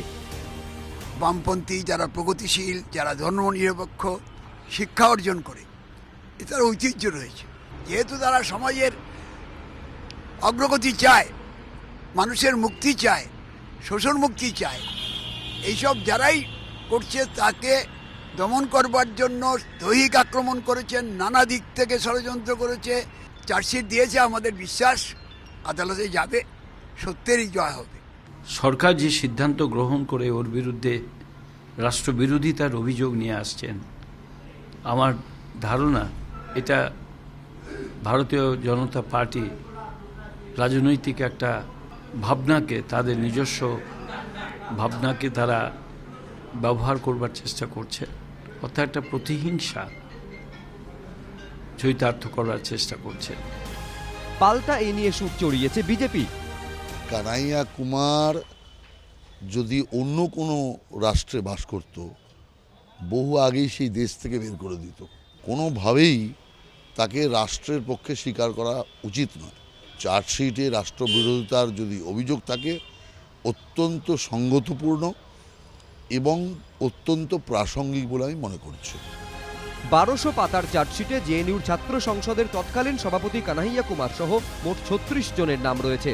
এর মধ্যে 12 নম্বর কলামে নাম রয়েছে জেএনইউর ছাত্র সংসদের তৎকালীন সহসভানেত্রী শেহলা রশিদ, সিপিআই সাংসদ ডি রাজার মেয়ে অপরাজিতা, ছাত্র নেতা রাম নাগা, আশুতোষ কুমার এবং বনজ্যোৎস্না লাহিড়ী। দিল্লি পুলিশের দাবি, এদের উপস্থিতির কথা জানা গেলেও তাদের বিরুদ্ধে ওঠা অভিযোগের সপক্ষে কোনো প্রমাণ মেলেনি। আশাবুল হোসেন ও উজ্জ্বল মুখোপাধ্যায়, এবিপি আনন্দ। শৈলদা, একাধিক ক্ষেত্রে দেখা যাচ্ছে যে রাষ্ট্র ব্যবহৃত হচ্ছে, পুলিশ ব্যবহৃত হচ্ছে, প্রশাসন ব্যবহৃত হচ্ছে এই মানুষের মৌলিক অধিকারগুলো সংকুচিত হওয়ার ক্ষেত্রে। দেখো, তুমি একটা জিনিসই যে এতক্ষণ ধরে ডিসকাশন করলে, দিল্লি বলো, উত্তরপ্রদেশ বলো, শিলচর বলো, কলকাতা বলো, তুমি কি একটা প্রশাসনিক অসারতা দেখছো না? প্রশাসনিক পঙ্গুত্ব, একদম নিরপেক্ষতার চরম অভাব। তুমি দেখো শ্রীজাতের উপর যেটা হলো, ওটা তো it is an attempt to assault. খালি তাই না, শারীরিক আক্রমণ করার জন্য গিয়েছিল এবং অত সিনিয়র অফিসাররাও গেলেন। কি করলো? ওকে সেফ কাস্টডি নিল। একদম। আরে একটা তো সেকশন আছে গ্রেফতার কোথায়? পরের দিন সংবাদ না, prevention of breach of piece, preventive arrest করা যেত। 151 সিআরপিসি তো ওই লোকগুলোকে অ্যারেস্ট করে ওকে সেফ কাস্টডি নিতে, ঠিক আছে? কাউকে অ্যারেস্ট করার তো গল্প নেই। পরের দিন এবং সংবাদ I am- মাধ্যমকে বলা হতো যে গ্রেফতারে আমরা মন দিতে পারিনি, ওনার সুরক্ষাই ছিল আমাদের মূল প্রায়োরিটি। সুরক্ষা কি? ওটা তো কমপ্লেন দিয়ে নিজে সুমোটো কেস করবে। ঠিক। There was serious apprehension of breach of peace, okay ধরলাম এবং এরা ঢুকলো ওখানে, criminal trespass, attempt to murder সবকিছু করতে পারত একদম। ওটার মামলা। এবং I am still doubtful Suman whether they have initiated any case or not. এখনো করেনি, লিখে রাখো তুমি, সেটা ওখানেই বলো। অর্থাৎ প্রশাসনের প্রত্যক্ষ মদত ছিল কিনা এটা যে মূল প্রশ্ন। এই যে দেখো তুমি কানাইয়ার এগেইনস্টে এই 3 বছর হয়ে গেছে না ঘটনাটা? 3 ইয়ার্স। তার মানে কি এটা তো রাজনৈতিক প্রতিহিংসা বলো, ভেঞ্জেন্স বলো, প্রতিশোধ বলো, ওকে বার করে দিল যে 3 বছর পরে চার্জশিট দিল এগেইনস্টে। ঠিক। তার মানে কি এখানে তুমি চারু মার্কেটের ঘটনাটা বললে, দেখো চারু মার্কেটের ঘটনাটা যেটা দেখো ফেসবুক বা হোয়াটসঅ্যাপে যতটা আমি জানি, জানতে পেরেছি, আমি আজকে কোর্ট থেকেও খবর পেয়েছি, ইট ওয়াজ বিশ্বাস করা হচ্ছে অবিভক্ত, you know very well than anybody, যে অবিভক্ত টালিগঞ্জ বিশ্বাসপাড়া বলে জায়গাটা খুব বাজে সম্পর্কে কোনো সন্দেহ নেই। রাত্রিবেলা অনেক মধ্যরাত্রে মারামারি হয়েছে, একটা অ্যাসাল্টের উপরে করেছে, এখানে কোনো আইটি অ্যাক্ট লাগায়নি পুলিশ, কিন্তু আইটি অ্যাক্টে করেনি। অম্বিকেশ মহাপাত্র যেমন করেছিল, এটা আইটি অ্যাক্ট হয়নি, সাধারণ মারামারির কেস হয়েছিল, যাই হোক সেটা পরে এদের এগেনস্টও এনকোয়ারি আছে, এনকোয়ারি স্টেজে আছে এবং আলটিমেটলি হয়তো অ্যারেস্টও হবে। তো এই যেটা চলছে, যেটা ইট শুড বি স্টপ। এই যে পার্টিশনিং অ্যাটিটিউড, মানে তুমি দেখো চারিদিকে দেখো, এ বলছে ওকে দেখে নেবো, ও বলছে ওকে দেখে। এই তো একটু আগে তুমি দিলীপ ঘোষকে দেখালে, দিলীপ ঘোষ কি বললেন, তাহলে আমরা পুলিশের সঙ্গে একদম একদম। আমি এই প্রসঙ্গে আসবো, তার আগে শ্রীজাতর ঘটনা নিয়ে হ্যাশট্যাগ সঙ্গে সুমন লিখে যারা গোটা দিন মন্তব্য পাঠিয়েছেন, কয়েকটি মন্তব্য দেখাবো আপনাদের। গৌরব ঘোষ লিখছেন, শিল্পী সাহিত্যিকদের ওপর আঘাত মানে গণতন্ত্রের দুর্দিন। প্রণয় আচার্য লিখছেন, শ্রীজাত প্রতীক মাত্র, দেশ জুড়ে সংকটটা আসলে মুক্ত চিন্তার পরিবেশে। দীপক রায় লিখছেন, গণতন্ত্রে যে যার কথা বলবে, লেখা ভালো না লাগলে লিখেই প্রতিবাদ হোক, গাজুয়ারি প্রবণতা কেন? অয়ন দে লিখছেন, এ রাজ্য থেকেও যখন তসলিমা নাসরিনকে তাড়ানো হয়েছিল, সেটাও একই রকম নিন্দনীয় ঘটনা। শান্তনুশীল লিখছেন, রাজনীতিতে লুম্পেনরা ঢুকে পড়লে এই ধরনের ঘটনা তো ঘটবেই। দিলীপ ঘোষ আজ ঘোষণা করলেন যে পুলিশ ডাকলে বিজেপি কর্মীরা যাবেন না, গ্রেফতার করার হয় পুলিশ গ্রেফতার করুক। দেখব, পুলিশ তো আজকে আর জনগণের পুলিশ নাই, টিএমসির পুলিশ হয়ে গেছে, টিএমসিপি। তো যেন সেই পুলিশকে মানার কোনো মানেই হয় না। দিলীপ ঘোষের নতুন হুঙ্কার, এগিয়ে আসছে লোকসভা নির্বাচন, বাংলায় উত্তরোত্তর বাড়ছে তৃণমূল ও বিজেপির তরজা। রাজনৈতিক বাকযুদ্ধের পাশাপাশি কেন্দ্রীয় প্রকল্প সহ বিভিন্ন ইস্যুতে পরস্পরের বিরুদ্ধে অসহযোগিতার পথে হাঁটার কৌশল নিয়েছে দুপক্ষ। সম্প্রতি কলকাতার বিভিন্ন দুর্গাপুজো কমিটিকে আয়কর তলব নিয়ে রাজনৈতিক উত্তাপের পারদ আরও চড়েছে। স্বয়ং মুখ্যমন্ত্রী এ ব্যাপারে দুর্গাপুজো কমিটিগুলির পাশে দাঁড়িয়ে মোদী সরকারকে তোপ দেখেছেন। আমি সব কটা ক্লাবকে বলবো, একদম যাবেন না, জোট বাঁধুন সবাই। মোদী বাবু আর বিজেপি বাবুরা একটা ক্লাবের গায়ে হাত পড়লে আমরা কেউ কিন্তু ছেড়ে কথা বলবো না। প্রসঙ্গত, তৃণমূলের একাধিক প্রথম সারির নেতা ও মন্ত্রী দুর্গাপুজোর সঙ্গে প্রত্যক্ষভাবে যুক্ত, তাই পুজো কমিটিগুলির কাছে আয়কর হিসাব চাওয়ার নেপথ্যে কেন্দ্রের শাসক দলের রাজনৈতিক অভিসন্ধি আছে বলে অভিযোগ তৃণমূলের। পাল্টা তৃণমূলের বিরুদ্ধেও পুলিশকে দলীয় স্বার্থে ব্যবহার করার অভিযোগ তুলে অসহযোগিতার ডাক দিলেন বিজেপি রাজ্য সভাপতি। আজকে যখন আমাদের কোনো কর্মীকে চিঠি আসবে, পুলিশ থানার ডাকবে, আমিও বলবো যাবেন না। মমতা ব্যানার্জির পুলিশের অধিকার নেই আমাদেরকে ডাকা, এটা স্বেচ্ছাচারিতা, এটা স্বৈরতান্ত্রিকতা। তিনিই শেখাচ্ছেন আইনকে না মানার, নৈরাজ্য তৈরি করার। তা আমরাও সেই লাইনে হাঁটবো। পুলিশ তো আজকে আর জনগণের পুলিশ নাই, টিএমসির পুলিশ হয়ে গেছে, টিএমসিপি। তো যেন সেই পুলিশকে মানার কোনো মানেই হয় না, আমরাও সে রাস্তায় হাঁটবো এরপর। এর আগে বিভিন্ন ইস্যুতে রাজ্য পুলিশের সঙ্গে সংঘাতে জড়িয়েছে বিজেপি। স্বয়ং রাজ্য সভাপতি দিলীপ ঘোষই বিভিন্ন সভা থেকে পুলিশ পেটানোর দাওয়াই পর্যন্ত দিয়েছেন। বাড়ি থেকে অ্যারেস্ট করলে গাছে বেঁধে রাখুন, ঠিক বলেছেন। চোর রাত্রেবেলায় যেমন গাছে বেঁধে রেখে পুলিশকে দিই, পুলিশও যদি রাত্রে আসে তাকে গাছে বেঁধে রাখার দরকার আছে, কারণ নৈতিক দায়িত্ব নাই, অধিকার নেই রাত্রেবেলা লোকের ঘুম ভাঙানোর, অত্যাচার করার। এবার পুলিশের সঙ্গে অসহযোগিতার ডাক দিলেন বিজেপি রাজ্য সভাপতি, জানিয়ে বিজেপিকে আক্রমণ করেছে তৃণমূল। পুলিশকে টার্গেট করে ইট মারবো, পুলিশকে টার্গেট করে বোম মারবো, সোডার বোতল মারবো, অ্যাসিড মারবো, পুলিশকে টার্গেট, এটা হতে পারে? পুলিশ তো 4 দিন অ্যারেস্ট করে রেখে দিয়েছিল, গ্রেপ্তার হবে। এসব করলে গ্রেপ্তার হবে। আইন আইনের পথে চলবে, আইনে আমরা কেউ আইনে হাতে তুলি না, আমরা আইনের পথে চলবে। অসহযোগিতা আর সংঘাতের এই আবহ নিয়ে বাম ও কংগ্রেসের বক্তব্য, তৃণমূল ও বিজেপি পারস্পরিক আকচাকচিতে যে দৃষ্টান্ত তৈরি হচ্ছে তা আইনের শাসনের পক্ষে অত্যন্ত বিপজ্জনক। যদি মুখ্যমন্ত্রী বা তার সরকার যদি ডিএম আইন হাতে নেওয়ার পর তাকে যদি ট্রান্সফার করেই ছেড়ে দেয়, তাহলে যারা আইন হাতে নেয়, আইন ভঙ্গকারী, তারা উৎসাহিত হয়। তো দিলীপ ঘোষ এই ধরনের কথা বলবে, এটা অস্বাভাবিক কি? যাদের বলছে আর যারা বলছে তারা একই সম্প্রদায়ভুক্ত। এক জায়গায় মানুষ খুন হলে পুলিশ যায় না,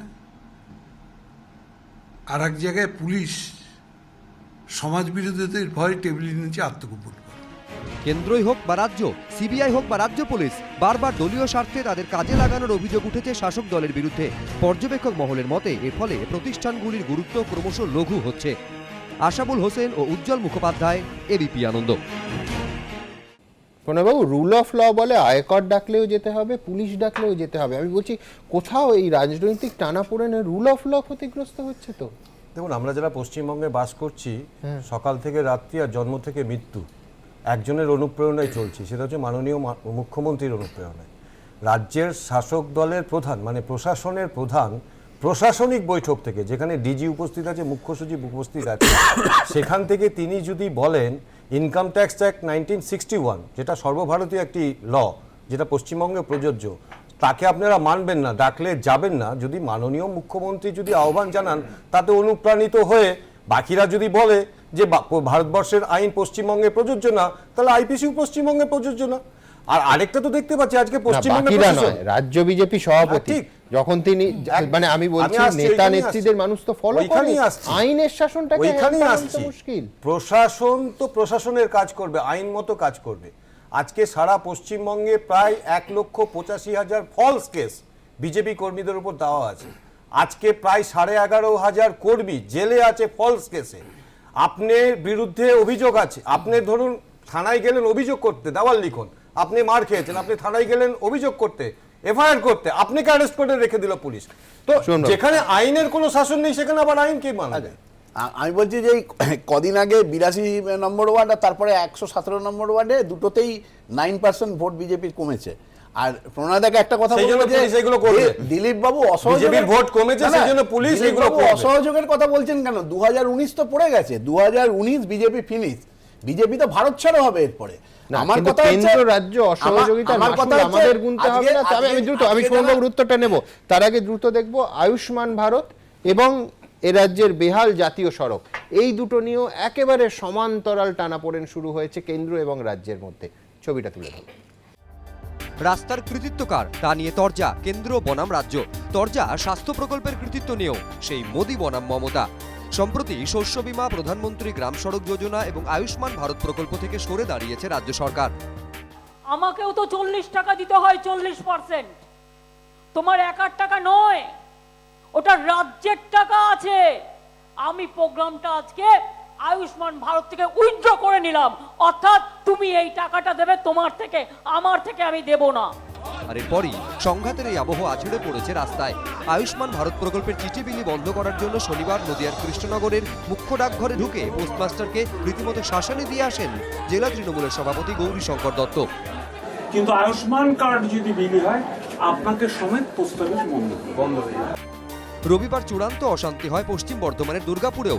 আয়ুষ্মান ভারতের কার্ড বিলিতে বাধা দেওয়ার অভিযোগ ওঠে তৃণমূলের বিরুদ্ধে, পাল্টা বিজেপির বিরুদ্ধে তৃণমূল নেতাকে পেটানোর অভিযোগ ওঠে। আয়ুষ্মান ভারত প্রকল্প ঘিরে এই সংঘাতের আবহে বিতর্কিত মন্তব্য করেছেন বিজেপি রাজ্য সভাপতি দিলীপ ঘোষ। মানুষকে সরকার সুবিধা দেয় তাতে সব ভোট পায় এরকম নয়, কিন্তু গরিব মানুষের জন্য মোদি যা করেছেন আজ পর্যন্ত ইতিহাসে কেউ করেনি, তার থেকে ভয় পেয়ে যাচ্ছেন মমতা ব্যানার্জি, তাই এগুলো করাচ্ছেন। আর যদি এরা এরকম বিরোধিতা করতে যায়, সব জায়গায় পাবলিক গণধোলাই দেবে এবং দেওয়া উচিত, কারণ এটাই যোগ্য পাওনা এদের। সংঘাতের এই আবহকে আরো উত্তপ্ত করেছে রাজ্যের খাদ্যমন্ত্রীর পাল্টা হুঁশিয়ারি। একবার দেখুক না, তৃণমূলের গায়ে হাত দিয়ে দেখুক না কতটা ক্ষমতা আছে কার। একবার লড়াই করে দেখুক না রাস্তায়, তৃণমূল কর্মীকে মারলে কি হতে পারে, তার ফলটা কি তারা ভালো করে বুঝে যাবে। চর খেলে এক গালে চর খেলে আর এক গালে চর খাবো, তার জন্য প্রস্তুত থাকবো না, দু গালেই চর দিয়ে দাও। তৃণমূল ও বিজেপি রাজনৈতিক তরজার জেরে ক্ষতি হচ্ছে সাধারণ মানুষের, একযোগে বলছে কংগ্রেস সিপিএম। নির্বাচন এগিয়ে আসছে, ওইদিকে নরেন্দ্র মোদী, এখানে মমতা ব্যানার্জি। কে কাকে জব্দ করে, কে কার থেকে বড় সেটা প্রমাণ করবার জন্য এখানে ছবি দিয়ে ভরিয়ে দিয়েছে। তৃণমূলের এই অধিকার আছে এই সম্পর্কে বলার। সাধারণ মানুষ অ্যাফেক্টেড প্রতিবাদ রাস্তায় নামবে, এটা কেন্দ্র রাজ্যের লড়াই। আয়ুষ্মান প্রকল্প নিয়ে কেন্দ্র রাজ্য টানাপোড়েনের আবহে মুখ খুলেছেন অর্থনীতিবিদ প্রণব বর্ধন। এই এখন তো মোদী সরকার যে আয়ুষ্মান ভারত, ওটা তো আমাদের প্রাইভেটের দিকে ঠেলে দিচ্ছে। ওটা আমি খুব বিরোধী যেদিকে আমরা যাচ্ছি এখন। আয়ুষ্মান ভারত ওটা আমেরিকান মডেলের দিকে, প্রাইভেট ইন্স্যুরেন্সের মডেলের দিকে ঠেলে নিয়ে যাচ্ছে আমাদের।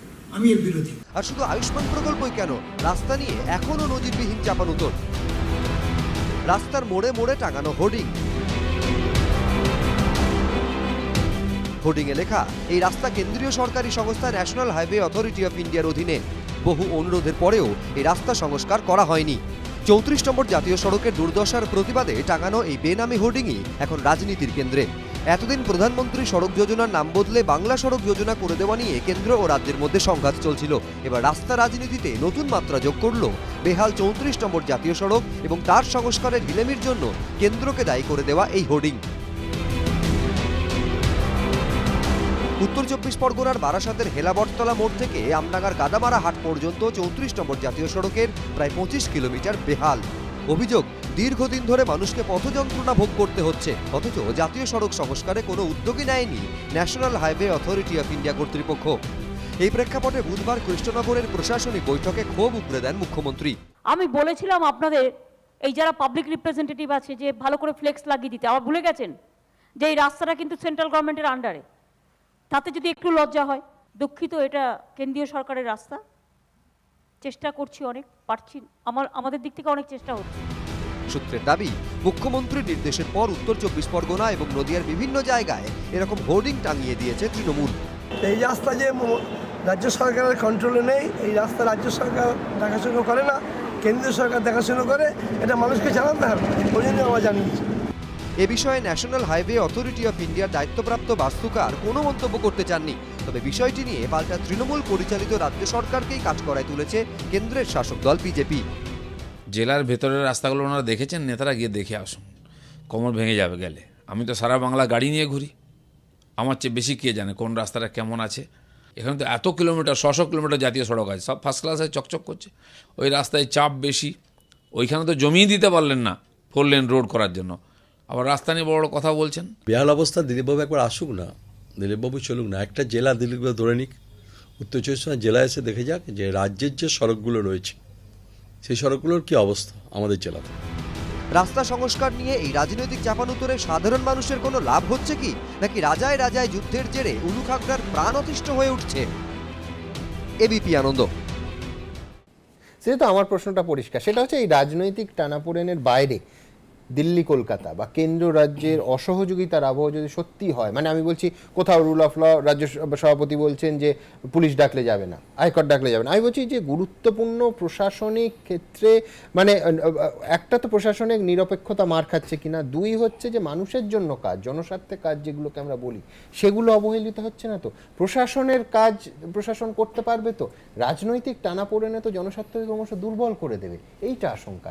ভোটের এখনো অন্তত 4-5 মাস বাকি আছে, দেখে মনে হচ্ছে না? হ্যাঁ, মানে এইবার নির্বাচন সত্যি খুব গুরুত্বপূর্ণ। আমি জানি না কি হবে তার ফলাফল এবং কতটা রক্তক্ষয়ী হবে, কিন্তু সেই আশঙ্কায় আমরা দিন কাটাতে শুরু করেছি ইতিমধ্যেই। আমি একটা জিনিস বলবো, যে অনুরোধ হিসেবেই বলবো, তুমি দেখো এত বছর ধরে তুমি আমাকে দেখছো শুনো, আমি খুব সাধারণ ছাপোষা একজন মানুষ। দিলীপবাবু বললেন আমার পাড়াতেই আমাকে কেউ তেমন কবি বলে চেনে না, তো মানে উনি সেটুকু অন্তত চেনেন আমাকে, সেটা দেখে আমার ভালো লাগলো। কিন্তু আমাদের মতো সাধারণ মানুষের গতিবিধি, যাতায়াত, কথাবার্তা, সেটুকুর স্বাধীনতা যদি আমরা না পাই, আর অনেক দিন ধরেই পাচ্ছি না প্রায়, তাহলে আমাকে মানে চিন্তা করতে হবে যে আমি কেন লিখতে এলাম। আমি সামান্য, এবং সবচেয়ে বড় কথা হচ্ছে যে এর চেয়ে অনেক কড়া লেখা আমার আছে, অনেক প্রশ্ন সম্বলিত লেখা আমার আছে। অন্ধকার লেখাগুচ্ছ নিয়ে দেবেশদা নিজে কাজ করেছে, দেবেশদা জানে। কখনো একটু পড়াশুনো করলে সেগুলো জানা যায় যে এই মানুষটা কি কি বলেন, কি কি করেন, কোথায় যান, কি করেন।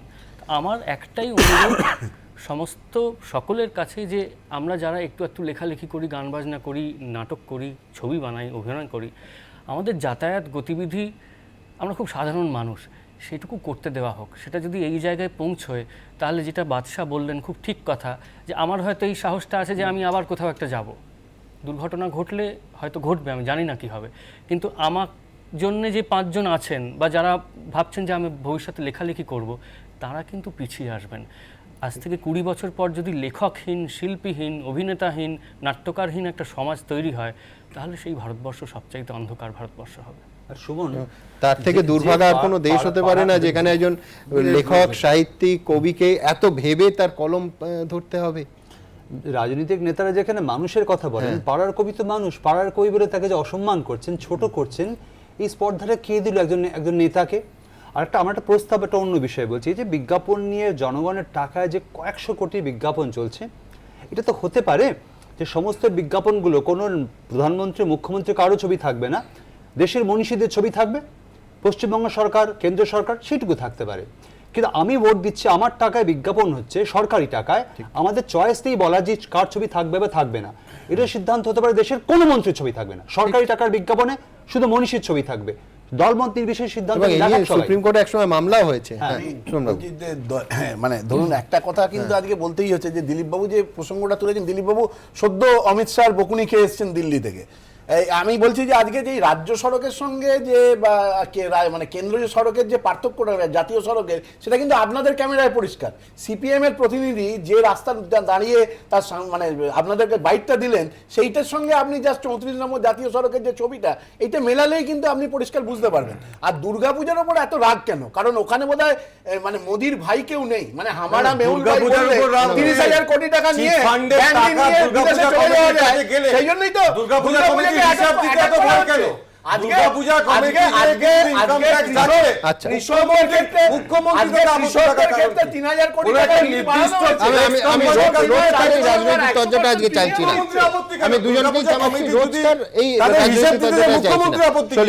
কোথাও জনস্বার্থের কাজ বিঘ্নিত হবে না তো? আমি একটা খালি কথা বলছি, দেখো, মাননীয় মুখ্যমন্ত্রীর প্রতি যথার্থ শ্রদ্ধা রেখেই বলছি, উনি যেটা উপদেশ দিলেন যে কোনো পুজো কমিটি যাবে না, এটা কি কোনো সৎ উপদেশ?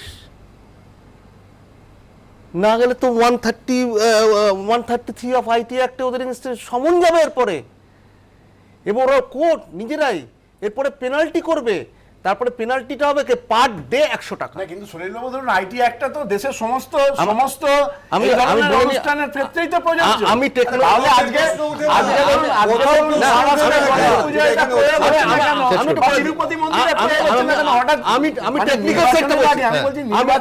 বাংলার দুর্গাপূজা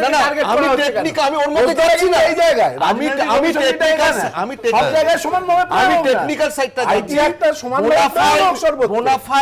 জায়গায় হচ্ছে না, এক জায়গায় হচ্ছে। বোনাফাইড গভর্নমেন্টাল ইনস্টিটিউশন তোমাকে যদি ডেকে পাঠায়, তুমি যেতে বাধ্য, না হলে তোমার এগেইনস্টে পেনাল্টি।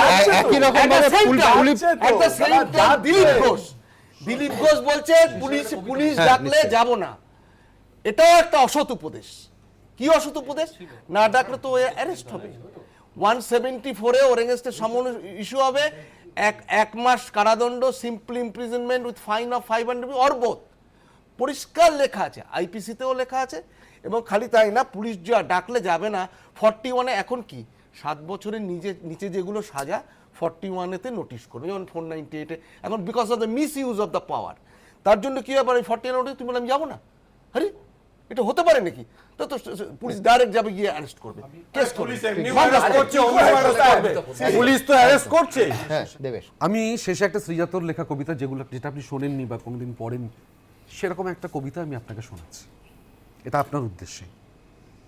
হয় সাদা নয় কালো, এছাড়া বুঝো না, চরমপন্থার ধ্বনি বেঁধেছ ঘুঙুরে, ছাইয়ের নিচেই তবু রাখা আছে সোনা, শুধু খুঁজে নিতে হয় পথে পথে ঘুরে। তোমরা বানিয়েছ ক্ষোভ, লম্বা দাগ টানা, বিরোধ খেলা, যেন কত রাগ, ওপরে আলাদা নিচে একই মালিকানা, শুধু দেখে রাখা কেউ না পেরোয় দাগ। যারা দাঁড়িয়েছে মাঠে ছইনি কিনারা, না এ মাথা না ও মাথা, যারা মাঝখানে, পৃথিবীর সব ধর্মে শ্রেণী শত্রু তারা, ভয় বলে কিছু নেই তাদের অভিধানে। মতে মিললে চিরশাখা, অন্যথায় ফাঁসি, এ যদি বিশ্বাস হয়, আমি অবিশ্বাসী। আমি মোহাম্মদ আর নবীকে নিয়ে একটা শুনতে চেয়েছি, সেইটা একটু শুনিয়ে দিন। আমার মনে হয় ক্ষমতা থাকলে সেটা শুনিয়ে দিন। বন্ধের পরে আর কারুরই কিছু বলার থাকে না যে সত্যি সত্যি এইভাবে লেভেলিং, মানুষকে দেগে দেওয়ার প্রবণতা বন্ধ হোক, এবং কবি সাহিত্যিকরা তার কলম যখন ধরছেন তখন সেই কলম থেকে কি লেখা বেরোবে সেটা যেন কোথাও সেন্সর বোর্ডের কাছে পাঠাতে না হয়। এ দাবি আমাদের ছিল, আছে, ভবিষ্যতেও থাকবে, এবং যেখানে যেখানে এর অন্যথা হবে আমরা অন্তত প্রতিবাদ করব।